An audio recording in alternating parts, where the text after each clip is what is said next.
अस्सलामुअलैकुम। Beautiful youth देख के तबीयत खुश हो जाती है। अच्छा, मैंने टॉपिक जो है मेंटल डिसऑर्डर नहीं रखा। What do you think, mental health is a better topic या mental disorder is a better topic?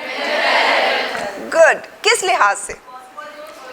Yes, positive approach है। मेंटल डिसऑर्डर होता आधे बच्चे घबरा जाते और उन्होंने कहना था it has nothing to do with us, right?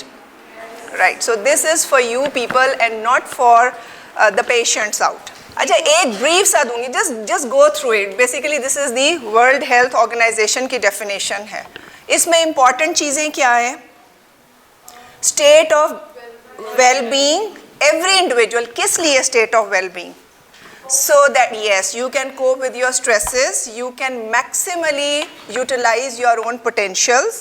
ठीक है? so किस लिए? सिर्फ अपने आप को हेल्प करने के लिए कि yes, unless and until you contribute to your society, is it any useful कि हम सारी मेहनत अपने ऊपर कर लें, अपने बच्चों पे कर लें and that's it?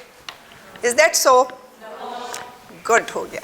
अच्छा जी, health is not just complete physical, mental, यानी कि well-being नहीं होती।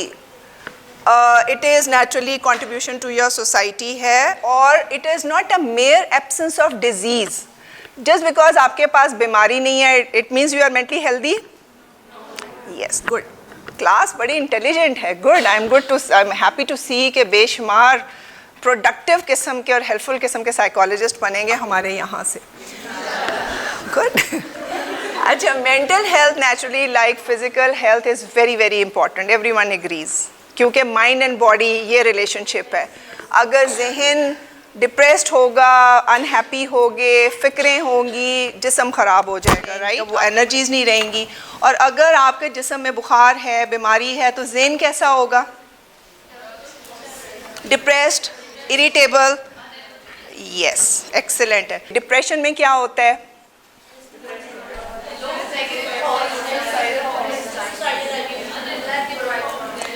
ओवरऑल क्या होता है? क्वालिटी ऑफ लाइफ इज़, ठीक है। अच्छा, we are talking about clinical depression girls and boys. ये नहीं है कि किसी का ब्रेकअप हो गया तो you are sad, so that's not depression, ठीक है ना? आजकल ये तो नेचुरली आप लोगों की एज है, रिलेशनशिप्स होते हैं, तो जब वो ब्रेक होंगे तो I am depressed, that is not depressed. Depression is, you all know that, persistent low mood, ठीक है, और बिल्कुल loss of interest in your usual activities, और negative thinking, hopelessness, helplessness, to the extend के extreme क्या होती है depression की? एक्सीलेंट। अच्छा जी, दुनिया को ये वैसे बेसिकली 2-3 साल पहले का है डाटा जो है कि anyway millions of people all over the world are committing suicides depression की वजह से। 90% सुसाइड्स में डिप्रेशन होता है। सुसाइड्स अदरवाइज यानी हार्डली होता है किसी और वजह से सुसाइड हो। और unfortunately being Muslim country, being हमारे यहाँ पे हालांकि हमारी फैमिली स्ट्रक्चर, सोशल स्ट्रक्चर बहुत स्ट्रॉन्ग होता था और सुसाइड बहुत रेयर फिनोमेना था, बट रिसेंटली मैंने क्या देखा है, आई am sure you all also must have heard, कि बहुत ज़्यादा सुसाइड रेट्स बढ़ गए हैं। एग्रीड। अभी लाहौर में यानी एक तो होता है ना, स्टूडेंट कोई फेल हो गया, सुसाइड कमिट कर ली, अर्लियर इट वाज रेयर, लेकिन आजकल इट इज़ वेरी कॉमन।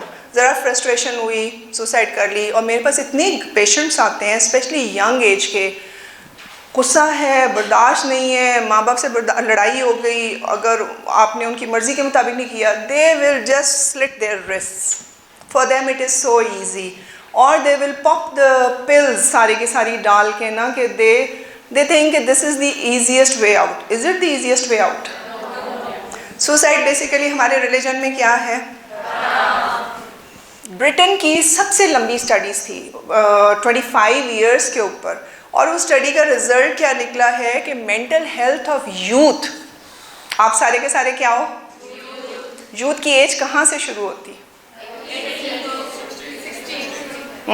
अच्छा, कई मुल्कों में it starts from 13 goes up to 29। वैसे तो youth is a phase way you are still dependent on your adults, parents, emotionally, physically, financially. तो हमारे यहाँ क्या होगी यूथ की एज? अबाउट 50 मेरा ख्याल है, but anyway, but that's not the case, you know, I mean 29 जो यूनिवर्सल जो है दैट इज़ 29 है। उन्होंने ये देखा है कि emotional problems as anxiety and depression. अच्छा, एंग्जाइटी आप सारों को पता होगा because you all belong to this field जो है कि पैल्पिटेशन होना और क्या कहते हैं स्वेटिंग, अननोन फियर, हाथ पाँव कांपने, थिंग, ठीक है, हार्ट रेट वो पैल्पिटेशन जो उसको होती है। अच्छा, ये आजकल बहुत बढ़ गई हुई है और ये एंड डिप्रेशन जो है 70% बढ़ गया है over 25 years. So you can imagine कि majority of the students they go through exams के थ्रू जाना इज़ ओके। स्ट्रेस होता है तो नेचुरली आपको एंग्जाइटी होती है, आपकी पैल्पिटेशन, आप वरिड होते हो, आपकी नींद ख़राब होती है। उन बच्चों की स्पेशली जो कि लास्ट मोड पे स्टडी करते हैं, 15 इयर्स के जो बच्चे हैं उनमें झूठ बोलना। अच्छा, मज़े की बात ये, this is not just Britain की स्टडी नहीं, आई मीन स्टडी उन्होंने की है but it is found all over the world, even here, क्योंकि हमारी इतनी वो एक्सपोजर है इंटरनेशनली कि हम लोगों की जो वैल्यूज़ हैं वो बहुत ज़्यादा इंटरमिंगल्ड हो गई हैं। एग्रीड? अब यू कैन नॉट से कि अमेरिकन बच्चे फ़र्क हैं, ब्रिटेन बच्चे फ़र्क हैं, पाकिस्तानी बच्चे फ़र्क हैं, कोई बैकवर्ड नहीं है, कोई कुछ नहीं है, बच्चे तो बच्चे हैं। बिकॉज इंसान तो इंसान है ना, सारे बच्चे। एक बहुत ही इंटरेस्टिंग चीज़ आप लोग कभी गौर करना, चाहे पाकिस्तानी बच्चा हो, चाहे अंग्रेज़ हो, चाहे अफ्रीका का हो, हर छोटा बच्चा बड़ी जूती में पाँव डालना पसंद करता है। Have you observe that? So basic human nature is the same. US study ने भी यही बताया है कि सिंस 90s यूँ गई है mental health of the youth. और अभी मैं लास्ट ईयर कनाडा गई हुई थी और उसमें भी इन्होंने you know this it is although it they said कि बहुत एडवांस्ड मुल्क है और सारा, थर्ड हाईएस्ट है इन यूथ की सुसाइड कमिट करने में। अनफॉर्चुनेटली पाकिस्तान में 34%, 22 करोड़ की आबादी में 34%, कैन एनीवन इमेजिन कितना होगा? Millions of people are suffering from mental disorders, minor से लेके severe तक आ जाता है, जो शिज़ोफ्रेनिया, और जिसमें कि naturally even depression itself when it is suicide तक चला जाता है, डिसफंक्शनल हो जाता है, तो naturally that also comes in the which area? Serious.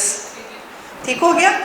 अच्छा, ये मसला ये है, एक तो बेचारे मेंटली इल पीपल, हर एक के ख़ानदान में कोई ना कोई होता है, डिप्रेस्ड होता है, शिज़ोफ्रेनिक होता है, एपिलेप्टिक होता है, मेंटली चैलेंज्ड होता है। प्रॉब्लम ये है दे सफ़र साइलेंटली एंड वायलेंटली। आपके पेट में दर्द हो या आपको कोई और फिज़िकल मसला हो, आपको हर एक की हमदर्दी होगी, लेकिन अगर आपको डॉक्टर डायग्नोस करे कि इसको डिप्रेशन है, सबसे पहले आपके नियरेस्ट एंड डियरेस्ट कहते हैं चल चल कुछ नहीं है तुझे, दिमाग तुम्हारा ख़राब है, तुम्हारे पास किस चीज़ की कमी है, फलाना है, इज़न्ट इट? आपको अगर एंग्जाइटी की सीवियर प्रॉब्लम हो तो इसी किस्म का मिलेगा, वो हमदर्दियाँ कभी नहीं मिलेंगी। सो दे ऑलवेज सफ़र साइलेंटली। असूलन तो पब्लिक हेल्थ सर्विसेज होनी चाहिए, राइट?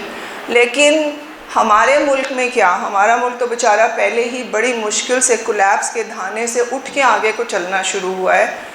इवन WHO के एटलस वगैरह में जो इतनी एडवांस कंट्रीज़ हैं, दे ऑल्सो से कि हमारे पास इनफ फाइनेंसेस है ही नहीं मेंटल हेल्थ प्रॉब्लम्स को डील करने के लिए।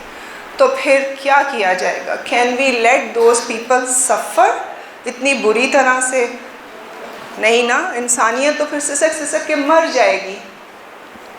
और उनका एस्टिमेट है WHO वालों का कि बाय 2020 14 पॉइंट समथिंग कितना था 6 जो है ना यूँ जाएगा मेंटल डिसऑर्डर्स, यानी कि बहुत बड़ी तादाद would be leading a useless, miserable, painful lives. हालांकि हमारे दीन में तो नबी दो जहान सल्लल्लाहु अलैहि वसल्लम ने फरमाया हमारे यहाँ बीमार कोई नहीं होता। ट्रू? तो हाउ कम कि हमारे यहाँ इतनी बीमारी बढ़ती चली जा रही है? What should be done to save this humanity? अच्छा, before we go to what should be done, we have to diagnosis में सबसे important चीज़ क्या होती है? पहले डायग्नोसिस सबसे पहले व्हाट इज़ द रीज़न, ठीक है, unless and until you know the reason you can not treat. अव्वल तो you can not establish your diagnosis, अगर कॉजेज़ नहीं पता होंगे, उसके बाद ट्रीटमेंट तो इज़ आउट ऑफ क्वेश्चन। ठीक हो गया। क्यों है सारा कुछ? अल्लाह। अल्लाह से दूरी होने से सब बीमारियां जन्म लेती हैं, इंसानियत से सकना शुरू हो जाती है, रिश्ते टूट जाते हैं, बेसकूनियाँ बढ़ जाती हैं, बेचैनियाँ बढ़ जाती हैं और इंसानियत तबाही की तरफ जाना शुरू हो जाती है। अच्छा, अब अल्लाह जल्ले शानो एक जो इम्पॉर्टेंट चीज़ें हैं, सबसे पहले हमें याद रखना चाहिए ये दुनिया दुखों का घर है। ये नबी दो जहान सल्लल्लाहु अलैहि वसल्लम ने फरमाया, और हमारे नबी ने जो कुछ फरमाया, अल्लाह ने फरमाया सब कुछ अल्लाह की तरफ से है, अपनी तरफ से कुछ नहीं कहते, जो कहते हैं वो मिन जानिब अल्लाह है। तो आपने फरमाया दुनिया दुखों का घर है, और अल्लाह ही है जिसने मौत बनाई, जिसने ज़िंदगी दी। हम कहते हैं ना मर गया कोई, ओ हो डॉक्टरों ने मार दिया, इज़न्ट इट, और कुछ नहीं तो किसी ने जादू कर दिया, किसी ने जादू से मार दिया। मैं इस तरह के बहुत किस्से सुनती हूँ। This is in our society, unfortunately हमारी सोसाइटी में ये सारा कुछ है। अल्लाह ही है जो ज़िंदगी देता है, जो मौत देता है। क्यों? So that he can test कि हम में से कौन सा तवक्कुल पे रहता है, कौन सा अल्लाह जल्ले शानहू की मोहब्बत में रहता है, बजाय इसके कि या अल्लाह ये तूने क्या किया, हमें तबाह कर दिया, किसी का जवान बच्चा मर जाए हाथ मल मल के मातम कर। Is it allowed in our religion? उससे क्या होता है अगर हम ये सारा कुछ करते हैं? हमारी जहनी हालत क्या होती है, हमारे रिलेशनशिप्स क्या होते हैं, एज अ रिजल्ट क्या होता है? वी आर लिविंग इन अ जहन्नम। यस, जहन्नम इज़ नॉट आग विच इज़ बर्निंग अप 7 आसमानों पर। जहन्नम इज़ बेसकूनी। ठीक है, बेसकूनी कहाँ से आएगी? जब आपकी अल्लाह से दूरी है, जब आप परेशान हो, जब आप खौफज़दा हो, जब आप में नफ़रत है, कीना है, सो आप हसद में जल रहे हो। ये सारी की सारी क्या है? जहन्नम की आग जो आपके अंदर जल रही है। और एक चीज़ और याद रखनी चाहिए, जब किसी पे कोई मुसीबत टूटती वो कहता है हम ही क्यों, मैं ही रह गई हूँ या मैं ही रह गया हूँ, तमाम आफतें मेरे लिए रह गई हैं, मेरे साथ ज़्यादती करते हैं। Is it true? It's never true. एक बात याद रखना प्यारे बच्चों, सेल्फ पिटी में और उसमें इब्लीस धकेलता है, उसमें कभी नहीं जाना, क्योंकि एक बात याद रखना, अल्लाह किसी नफ्स पर उसकी बर्दाश्त से ज़्यादा बोझ नहीं डालता। Remember that in your life. So अगर आपके ऊपर बहुत ज़्यादा आ रही हैं मुश्किलें, सो कॉल्ड दुनिया के लिहाज से, याद रखना number 1, Allah loves you a lot and he is testing कि मेरा ये बंदा मेरी मोहब्बत में मेरी तरफ रहता है या कि बाँ बाँ करके इब्लीस के पीछे लग के तो गिलो शिकवों में और डिप्रेशन में और इन चीज़ों में पड़ जाता है। अल्लाह ने फरमाया है इंसान को पैदा किया गया दर्दे इंसानियत के लिए।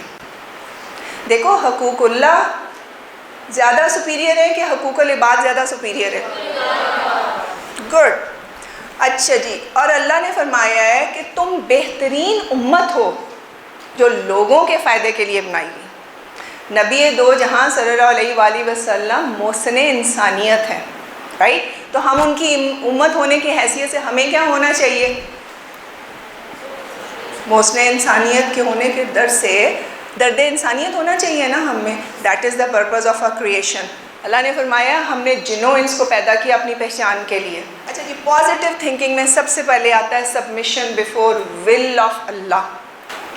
आप अपनी नफ़ी करोगे तो रब को पहचानोगे ना, अपनी नफ़ी करोगे तो एक्सेल करोगे ना, अपनी नफ़ी करोगे तो रूह कुव्वत पकड़ेगी ना।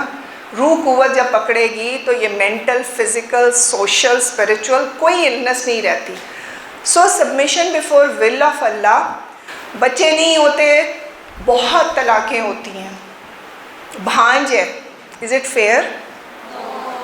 अल्लाह की मर्ज़ी है ना। अल्लाह ने फरमाया ना हम जिसे चाहे बेटे दें, जिसे चाहे बेटियां दें, जिसे चाहे मिला के दें, जिसे चाहे कुछ ना दें। तो हम कैसे कह सकते हैं जादू कर दिया है, तावीज़ कर दिए, बच्चा मार दिया? मैं तो इतनी हैरान होती हूँ, पढ़े लिखे लोग कि इरम मेरी ट्विन बेटे थे, मेरी सास ने जादू किया, वो बेटियां बन गई। ये पढ़े लिखे बड़े हाई कैडर की एजुकेशनिस्ट की मैं बात कर रही हूँ। आई एम नॉट टॉकिंग अबाउट जाहिल जोला लोग। हमारे माइंड सेटअप का ये हाल है। क्यों ना हमारे घरों में परेशानियाँ हों, क्यों ना हमारे घरों में डिप्रेशंस हों, क्यों ना हमारे घर जहन्नम हो। सो this is very very important. Will power, आप सारों को अपनी अपनी विल पावर स्ट्रॉन्ग करोगे। विल पावर स्ट्रॉन्ग नहीं होगी, कॉन्फिडेंस नहीं होगा, डिसीजन मेकिंग ईजी नहीं होगी, कॉन्फ्लिक्ट्स होंगी, गुस्से आएंगे, एग्रेशन होगा and what not. So will power is very very important for a healthy mind, body and soul. प्यार, हु एग्रीज कि मोहब्बत बहुत ज़रूरी चीज़ है ज़िंदगी में? Everyone agrees. मोहब्बत, I am not talking about लड़के लड़की की मोहब्बत सिर्फ ओके। मोहब्बत, अल्लाह इज़ लव, ठीक हो गया। अल्लाह ने फरमाया है जिस दिल में मोहब्बत नहीं, मैं उस दिल में नहीं हूँ। ये सारे कान खोल के सुन लो बच्चों, सिंपल सिंपल है मेरे बच्चों। हम इतनी मेहनत करते हैं, हम अपनी तरफ से अल्लाह जल्ले शानाओं को राज़ी करते हैं, लेकिन जब हम दिल में किसी के लिए नफ़रत रखते हैं, किसी को अपने से कमतर समझते हैं, किसी को हम गुनाहगार समझते हैं, यकीन मानो अल्लाह जल्ले शानाओं goes like this out of your heart, because Allah loves his creation. चाहे वो हम मुसलमान हों, चाहे वो हिंदू हों, चाहे वो सिख हों, चाहे वो कोई भी हो, चाहे वो एथियस्ट हों। मैंने देखा है इवन वो काफिरों से भी अल्लाह इतनी मोहब्बत करता है। क्या ऐसा नहीं? Respect is very important. आजकल टीचर्स और पेरेंट्स को बहुत प्रॉब्लम है कि बच्चे आजकल रिस्पेक्टफुल नहीं हैं। जहाँ प्यार है वहाँ रिस्पेक्ट बहुत ज़रूरी है। अगर रिस्पेक्ट नहीं करते आप अपने पेरेंट्स की, अपने बहन भाइयों की, अपने टीचर्स की, इट मीन्स कि आपके अंदर कोई प्यार नहीं है, बेटा फ्रॉड है। सो अपने ऊपर गौर करना चाहिए। देन केयरिंग एंड कंसर्न, बर्दाश्त आजकल की यूथ में बिल्कुल नहीं है। यूथ क्या, बच्चों में नहीं है। मैंने देखा 2-2 साल के बच्चे उनकी मर्ज़ी के ख़िलाफ़ जाओ, दरवाजे मारते हैं, ठुड्डे मारते हैं, चीखते हैं। मैं तो हैरान हूँ कि क्या होता जा रहा है हमारी अगली जनरेशन को, इवन करंट भी माशाल्लाह। अच्छा जी, ह्यूमिलिटी हमें सबको पता है, बहुत अल्लाह को हम्बलनेस पसंद है। शैतान इसीलिए इब्लीस साहब को धुतकार दिया गया था, उसने कहा तूने मुझे वरगलाया। हज़रत आदम अलैहिस्सलाम ने फरमाया या अल्लाह माफ़ी होगी, मुझे माफ़ कर दे। True. So what Allah loves most in human beings is humility है। फिर कंटेंटमेंट, शुक्र। हम शुक्र अदा करने वालों की नेमतों में इजाफा करते हैं, राइट। नेमतों में सबसे बड़ी नेमत क्या है? सुकून। नेगेटिव थिंकिंग क्या करती? नफ़रत। अल्लाह के एक वली ने फरमाया अगर तुम लफ्ज़ नफ़रत की शक्ल देख लो ना, तुम खौफ से मर जाओ। और हम कितनी आसानी से कहते हैं ना, I hate you, I hate फलाना, I hate. Allah does not like the word hate. Remember that. Hate अंदर रखोगे, खुद भी जलोगे, अपने इर्द गिर्द वालों के लिए भी प्रॉब्लम पैदा करोगे। जेलसी, हसद बेटा कैसे जलाती है? जैसे आग लकड़ी को, ठीक हो गया। अच्छा, किसी के खिलाफ कीना रखना क्या हमारे दीन में इजाज़त है? नहीं है। किसी को बिलिटल करना, दिल आज़ारी, याद रखना सबसे बड़ा गुनाह है। अल्लाह ने माफ़ कर देना अगर आपकी नमाज़ें छूट गई हैं या कोई प्रॉब्लम है। अगर आपने किसी का दिल तोड़ा, क्या अल्लाह आपको माफ़ करेगा? उसके लिए सबसे पहले आपको क्या करना पड़ेगा? एग्जैक्टली। अच्छा, फिर दुश्मनियाँ रखना। हमारे यहाँ तो अगर पिछले दादी से दुश्मनी चली आ रही है तो कज़न से भी है, कज़न्स की औलाद से भी है। हमारे यहाँ पे ज़्यादातर ज़मीनों पे कत्लो गारत के क्यों होते हैं? ख़ानदानी दुश्मनियाँ, ठीक है ना, ओवर ज़मीन का झगड़ा, जायदाद का झगड़ा। सो दिस इज़ ऑल नेगेटिविटी है। बैक बाइटिंग, गीबत इज़ डूइंग, गीबत करने का क्या है? इज़ जस्ट लाइक अपने मुर्दा भाई का गोश्त खाना। गीबत क्या होता है? वो बात किसी की पीठ पीछे करना जो आप उसके सामने नहीं कर सकते, राइट। छोटी से छोटी चीज़, मेरी एक बेटी जाए दूसरी पीछे से गई, समझती क्या अपने आप को? उसका मेकअप देखा, उसका फैशन देखा, और उसका स्टाइल देखा। और लड़के भी कोई कम नहीं है। मैंने आजकल लड़कों को देखा है, makeups, facials, cool dudes, you know, बालें, जेल, एवरीथिंग। नेचुरली आजकल के यूथ है, मैं ये नहीं कहती कोई गलत चीज़ है, but discussing negatively behind somebody's back गीबत बहुत बड़ा गुनाह है बेटा। खालिक के हबीब ने फरमाया है कि सबसे बड़ा फितना जो है वो माल है। तो materialism and greed and all that ये हमें सुकून दे सकती है? सवाल ही पैदा नहीं होता। लोगों की ला तजस्सुसु, लोगों के मामलात में तजस्सुस ना करो, ये बहुत बड़ा गुनाह है। And we try to ear dropping. क्या कहा था उसने, एक ने सुना, दूसरे को बताया, दूसरे ने सुना, तीसरे को। ये सारी नेगेटिविटी है बेटा जो कि आपके जहन की हेल्थ को खा जाता है, जहन को भी, और आपके नेचुरली जब जहन बीमार होगा जिस्म बीमार होगा।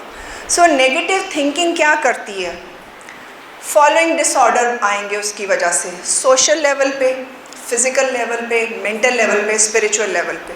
इतनी ख़तरनाक चीज़ है नेगेटिव थिंकिंग जो कि एक तगड़े नफ्स की वजह से होती है। सोशल डिसऑर्डर्स, जैसे मैंने पहले भी कहा, माँ बाप की इज़्ज़त नहीं रही, उस्ताज़ा की इज़्ज़त नहीं रही, बड़ों की इज़्ज़त नहीं रही, फिर उसके बाद झूठ वगैरह, चोरियाँ, फिर कुडंट केयरलेस, इंसानियत बिल्कुल सिसक रही है। फिज़िकल डिसऑर्डर्स, जब नेगेटिविटी अंदर बढ़ती है, रूह कमज़ोर होती है, एक लंबी लाइन आपकी बीमारियों की होती है। आप किसी बीमारी में उठा के देख लो, ब्लड प्रेशर के मरीज़ को देखना, अगर आपकी अम्मा, अब्बा या दादा या किसी को है, उनमें बहुत गुस्सा होगा। गुस्सा ब्लड प्रेशर की वजह से नहीं है, ब्लड प्रेशर गुस्से की वजह से है। ये चीज़ आप लोगों ने याद रखनी है। Negative thinking always pushes you into so many physical disorders. Mental disorders जो कि हम लोगों का फील्ड है, इसमें डिप्रेशन है, एंजाइटी है, पैनिक डिसऑर्डर जो आजकल बहुत कॉमन हो रहा है। एग्रीड, एकदम आउट ऑफ कंट्रोल ब्रीदिंग हो जानी, पैल्पिटेशन, मरने लगे हैं सारा कुछ। OCD, ऑब्सेसिव कंपल्सिव डिसऑर्डर, आजकल बहुत कॉमन हो गया, बहुत कॉमन। वहम की बीमारी, सोचों की लेवल पे वहम, फिज़िकल के लेवल पे वहम, हर वक्त की परेशानी, हर वक्त की। बाइपोलर डिसऑर्डर, आजकल हमारे यूथ में कुछ 70-75% आते हैं मेरे पास patients. Manic phase, depressive phase, swing हो रहा है, या bipolar. I am sure you all know. अच्छा, फिर साइकोसोमेटिक डिसऑर्डर्स, एवरीबडी नोज। कोई deep down inside psychological problem होती है और वो आपके फिजिकल सिम्टम्स में आ जाती है। इसके बाद personality disorder is another disorder which is very very common nowadays. ख़ास तौर पे नार्सिसिस्टिक पर्सनैलिटी डिसऑर्डर, अपने आप को सबसे सुपीरियर समझना, सबसे हसीन समझना, हमेशा राइट समझना, और बाकी सब उल्लू के पट्टे, किसी काबिल नहीं है।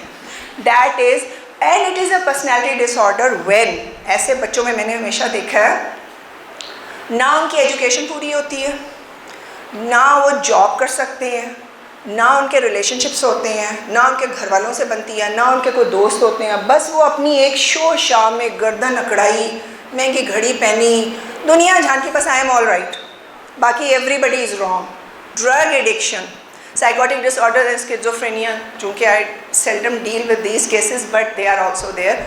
ड्रग एडिक्शन कितनी हमारे यहाँ पे कितनी है, दायरा को बताएगा तो नहीं, बट बेटा स्कूल लेवल पे क्रिस्टल, मैथ, आइस, और तो और ये जो एनर्जी ड्रिंक्स हैं, काइंडली रिफ्रेन फ्रॉम देम। सारा साल पढ़ना नहीं है और एंड में जाके सारी रात जागने के लिए पिल्स पॉप करना, don't do that. You are doing injustice, you are destroying your body and mind, don't do that. So drug addiction बहुत बड़ा प्रॉब्लम है हमारे मुल्क का भी। स्कूलों में छोटे लेवल पे बच्चे, छोटे लेवल पे, बल्कि मैं तो बाद स्कूलों में सुना था कि टीचर्स आर प्रोवाइडिंग देम, इतनी ख़तरनाक हो चुकी हुई। सो इसलिए बी वेरी केयरफुल। ये जो गेट्स पे आते हैं, ख़ास तौर पे अगर आपको एडिक्शन हो जाए ये किसी छल्ली वाले की या किसी के, you must go and have that, को डिफरेंट टेस्ट है। इवन ये जो चरगा टाइप जो होता है, जो कि आप you want to go and get that, beware of all that, it is a very very serious disorder है। एपिलेप्सी, मिर्गी, ये भी बहुत कॉमन है हमारे यहाँ पे। बिहेवियरल डिसऑर्डर जैसे कि हमने डिस्कस किया, बच्चों वगैरह में, बड़ों में भी है। स्पिरिचुअल डिसऑर्डर्स, हम ईमान लाए अच्छी बुरी तकदीर पे, राइट, ये हमारे दीन का हिस्सा है। हम सिर्फ एक अल्लाह पे यकीन करते हैं, राइट। लेकिन हमने अपने इतने माबूद बना छोड़े हैं, हम अल्लाह के अलावा हर एक के आगे झुकते हैं, जिसकी वजह से ये डिप्रेशन, एंग्जाइटीज़, खौफ, जादू टूने, रिलेशनशिप ब्रेकअप और एक ख्यास है ज़िंदगी में। सलूशन क्या है? आजकल के वक्तों में फैमिलीज़ टूट गई, सिस्टम टूट गए, क्या कुछ नहीं हो रहा, सेल्फिशनेस है, ग्रीड है, मटेरियलिज्म है। क्या कोई एक ऐसा इलाज है जो इन तमाम मसाइल का हल हो, बीमारियों का, चाहे वो सोशल लेवल पे हो, कोई हो, और जो आम लोगों के लिए अवेलेबल हो? Is there a cure? Anybody knows the ultimate remedy? Yes, there is.